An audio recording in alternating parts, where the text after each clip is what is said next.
തിരുവനന്തപുരം വർക്കല നന്ദവനത്തെ തണ്ണീർത്തടം അധികൃതരുടെ അവഗണന മൂലം നശിക്കുന്നു. 60 വർഷത്തിലേറെ പഴക്കമുള്ള ജലസ്രോതസ് പായൽ പിടിച്ചും ഭിത്തികൾ ഇടിഞ്ഞതും ഉപയോഗശൂന്യമായ അവസ്ഥയിലാണ്. വേനൽക്കാലത്ത് പ്രദേശത്തെ നൂറുകണക്കിന് കുടുംബങ്ങളാണ് ഈ തണ്ണീർത്തടത്തെ ആശ്രയിക്കുന്നത്.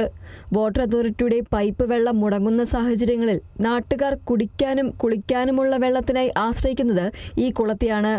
സമീപകാലത്ത് പ്രദേശത്ത് നടന്ന റോഡ് വികസനവും റിസോർട്ടുകളുടെ നിർമ്മാണവുമാണ് തണ്ണീർത്തടത്തിന്റെ ദുരവസ്ഥയ്ക്ക് കാരണമെന്നതാണ് പരാതി.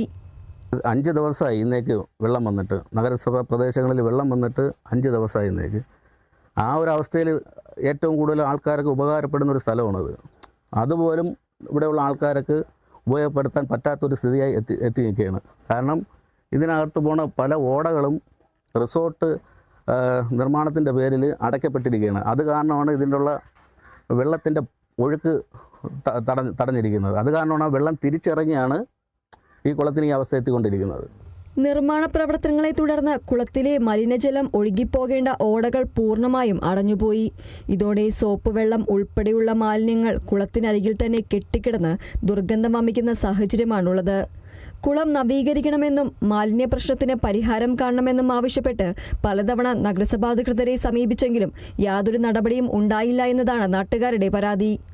അത് അഴുക്ക വെള്ളമാണ്, പായലും പിടിച്ച് ഒഴുക്കുമില്ല, അവിടെ അടഞ്ഞിരിക്കുന്നു.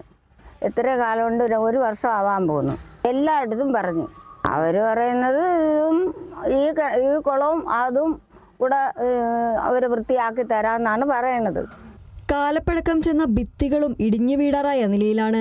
വർക്കലയുടെ ടൂറിസം സാധ്യതകൾക്ക് മുതൽക്കൂട്ടാവേണ്ട ഇത്തരം പ്രകൃതിദത്ത ജലസ്രോതസ്സുകൾ നശിപ്പിക്കപ്പെടുന്നത് പ്രതിഷേധത്തിന് ഇടയാക്കിയിട്ടുണ്ട്. അധികൃതരുടെ ഭാഗത്തു നിന്നും ഉടൻ നടപടി ഉണ്ടായില്ലെങ്കിൽ ശക്തമായ ജനകീയ സമരത്തിലേക്ക് നീങ്ങാനാണ് നാട്ടുകാരുടെ തീരുമാനം. കുളം സംരക്ഷിക്കാൻ വർക്കല നഗരസഭ അടിയന്തരമായി ഇടപെടണമെന്നതാണ് നാട്ടുകാരുടെ ആവശ്യം. Kerala vision news, Thiruvananthapuram.